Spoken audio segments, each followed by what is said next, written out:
They say the internet brings people together, but what they don't tell you is that it also opens a door to the unknown. You're inviting a complete stranger into your life, or, worse, you're stepping into theirs. When you browse sites like Craigslist, it's a leap of faith.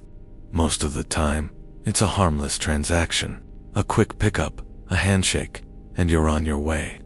But sometimes, you get a glimpse behind the curtain, into a world you were never meant to see, and you realize that what's being offered for sale isn't the only thing you're taking away. This is a lesson I learned from a free antique mirror, and the man who was so desperate to get rid of it.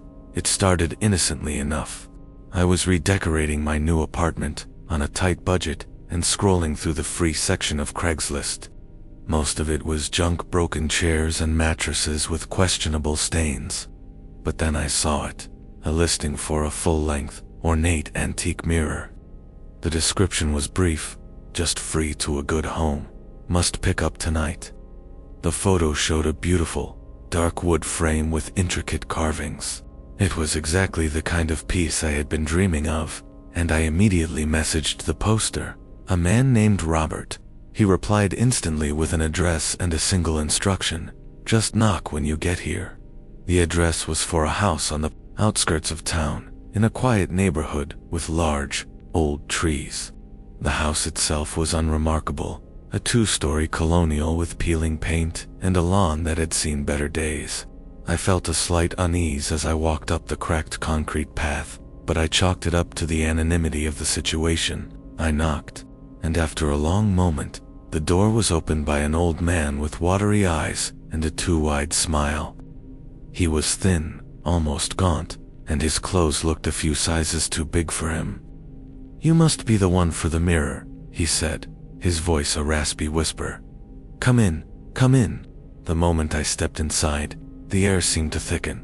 The house wasn't dirty, but it was cluttered with a bizarre assortment of items. Every surface was covered with old trinkets, mismatched furniture, and stacks of books. It felt less like a home and more like a collection of other people's memories, all crammed into one space. The place had a heavy stillness to it, as if the air itself was holding its breath. The man, Robert, led me through a narrow hallway, his worn slippers shuffling on the dusty hardwood floor.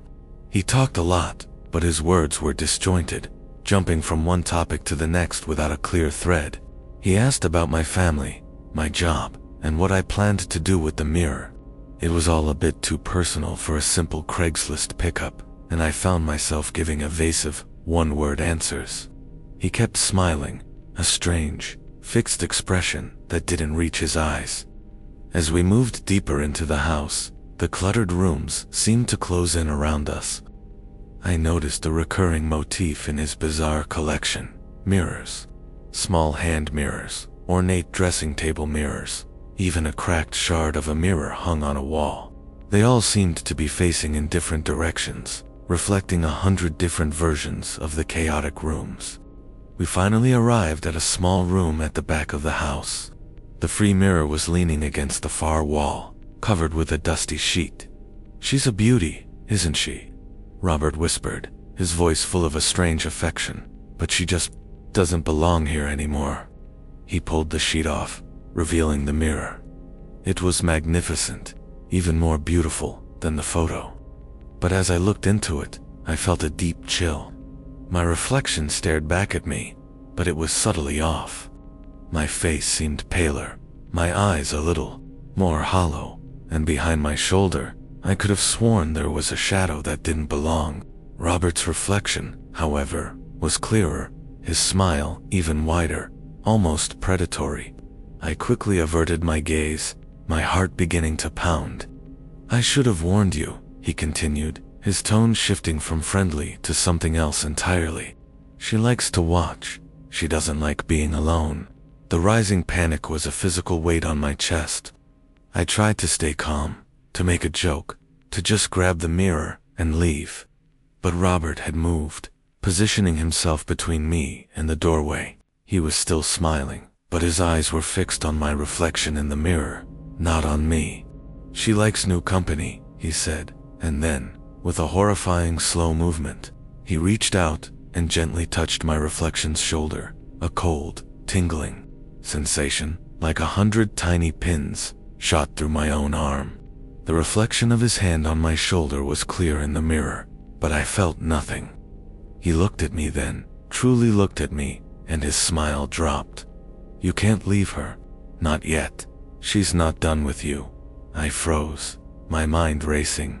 The room was silent, except for the frantic hammering of my own heart.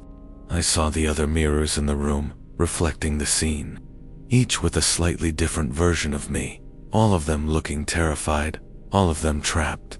Robert's reflection began to shift, his face contorting into an expression of pure malice.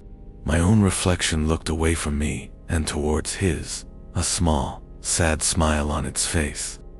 It was as if my reflection had a will of its own, as if it was no longer mine. I didn't think, I just acted. I screamed, pushing past Robert with a force I didn't know I had. He stumbled backward, and I bolted. I ran through the maze of furniture, past the dozens of other mirrors, all of them showing my panicked face. I could hear his raspy voice behind me, not angry, but almost pleading. "Come back. She wants to play."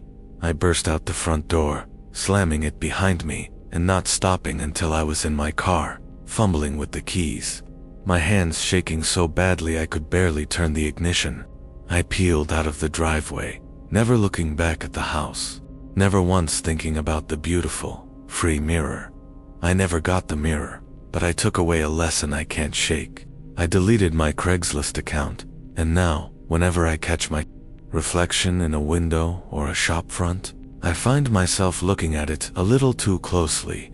I wonder if the version of me I see is the same one I've always known, or if there's something else in there. And in the quiet of my apartment, I can sometimes feel a cold spot, as if a hand has just brushed my shoulder, and I find myself wondering if I ever truly left that house, or if a piece of me, a reflection of my fear, is still trapped in a room full of strangers.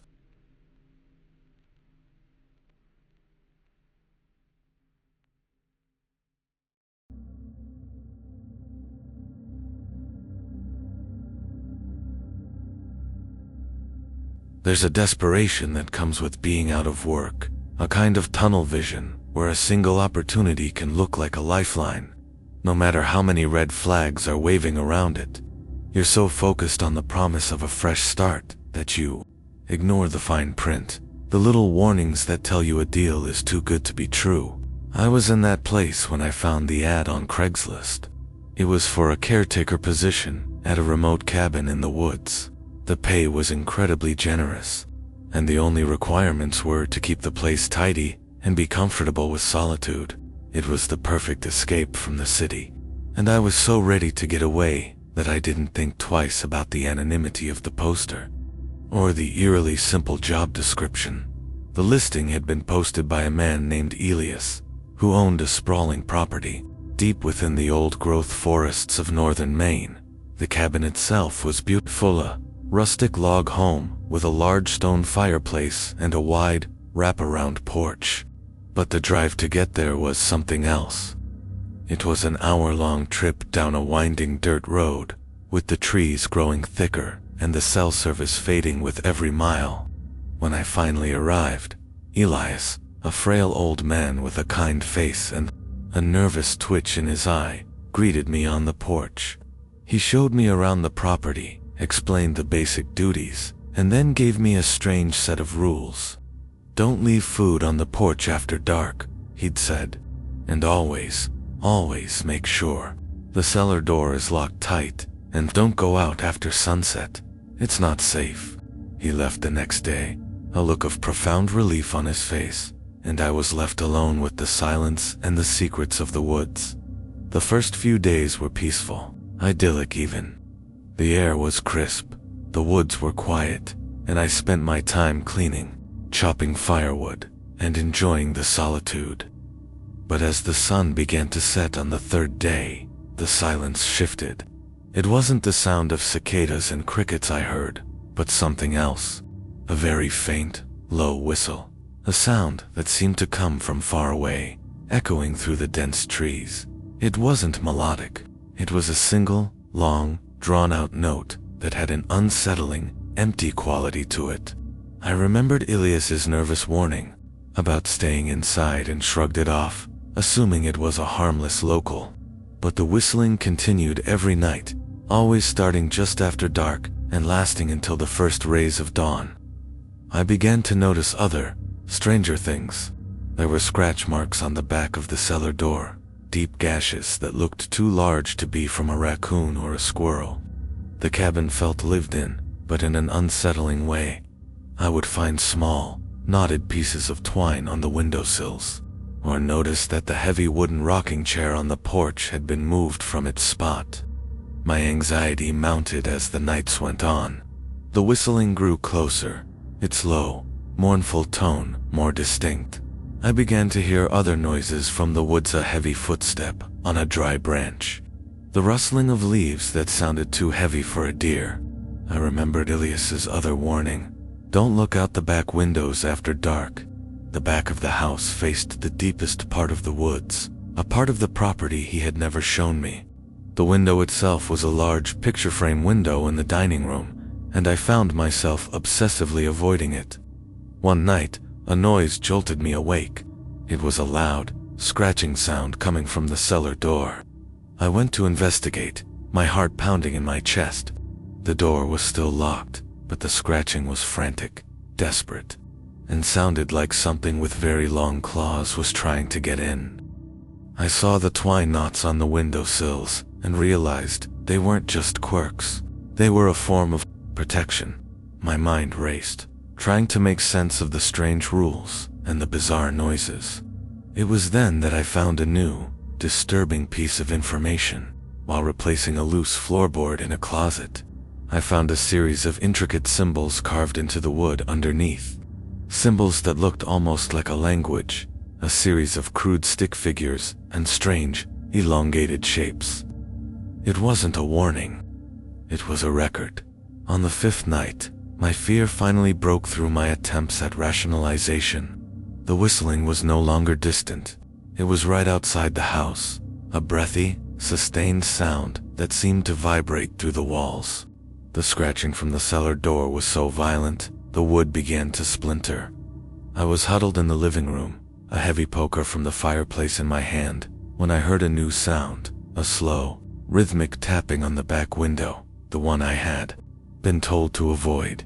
Tap, tap, tap. I covered my ears, trying to block it out, but the sound seemed to come from inside my own head. My paranoia turned to cold, hard terror. The things I was hearing, the things Alias was so afraid of, they weren't animals. I knew it in my bones. I could hear heavy breathing now, a low, wet sound just outside the glass, and the smell of wet earth and something else. Something foul and sickly sweet began to seep in from under the door. The tapping stopped, and in the sudden, agonizing silence, I couldn't help myself. I crept toward the dining room, my heart threatening to burst from my chest, and stole a glance out the back window. In the pale moonlight filtering through the trees, I saw it. It wasn't a bear. It wasn't a person. It was a tall, gaunt figure, its body a collection of long, impossibly thin limbs. Its head was small, its face a smooth, featureless white oval. It was standing on two legs, but its arms hung down almost to its knees, and the long, pale fingers were tapping slowly on the window pane. I watched in a horrified daze as it turned its head, and its face, with no eyes or mouth, seemed to look directly at me. The whistling began again, not from the woods, but from the creature itself, a low, empty sound that was now a silent scream. I didn't stay to see what it would do. I ran to my car, fumbled with the keys, and sped down the winding, dirt road, leaving the cabin and everything I owned behind. The ad for the caretaker was gone when I checked Craigslist the next day, but a week later, I saw a new one posted from the same user, with the same generous pay and the same brief instructions. I never told anyone what I saw. Who would believe me? But now, whenever I hear a strange noise at night, or a distant whistle, I get a shiver of fear, and I wonder who answered that second ad. I wonder if they're still in the woods, or if they've become another story, another ghost left behind, in a house that needed a caretaker, not for the cabin, but for the thing that lived outside it.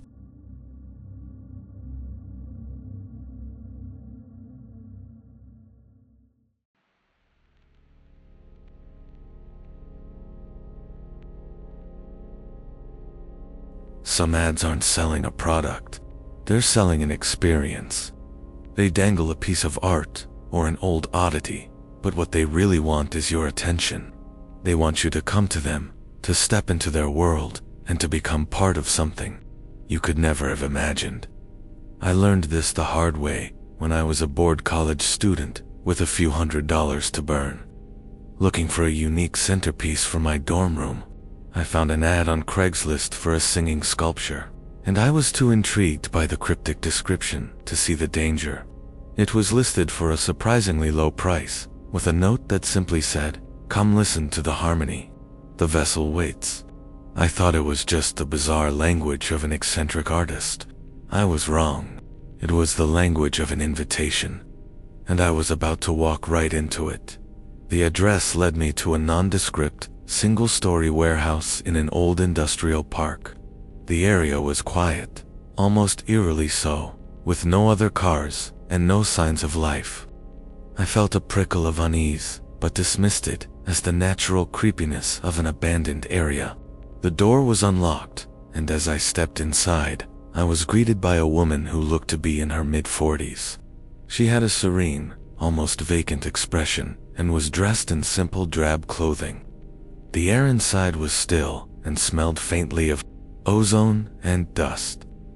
She introduced herself as Marie and welcomed me in, her voice soft and placid.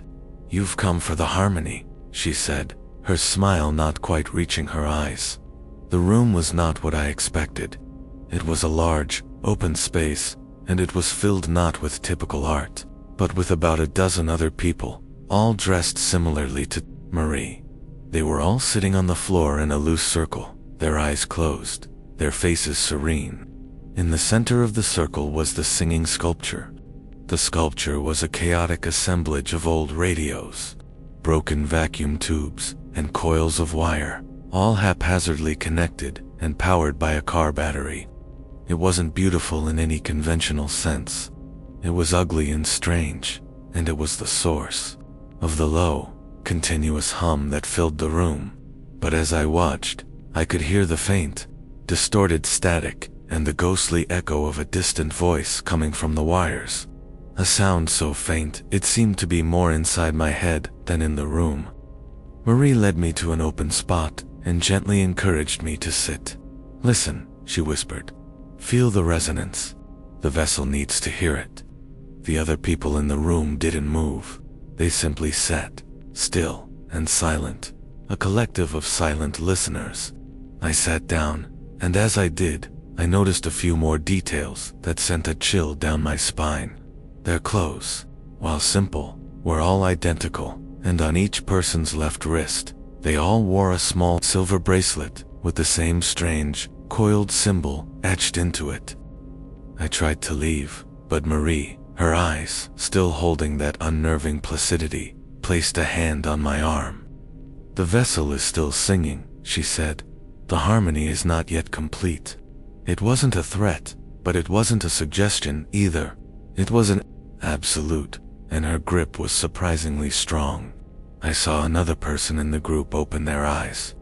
They were wide and glassy, completely devoid of emotion, and they looked not at me, but past me, as if seeing something I couldn't.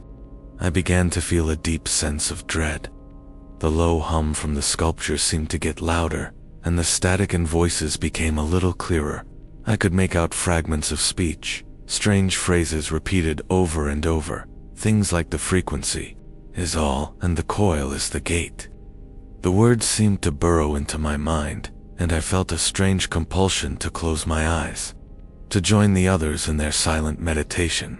I noticed a large door at the back of the room, closed and bolted.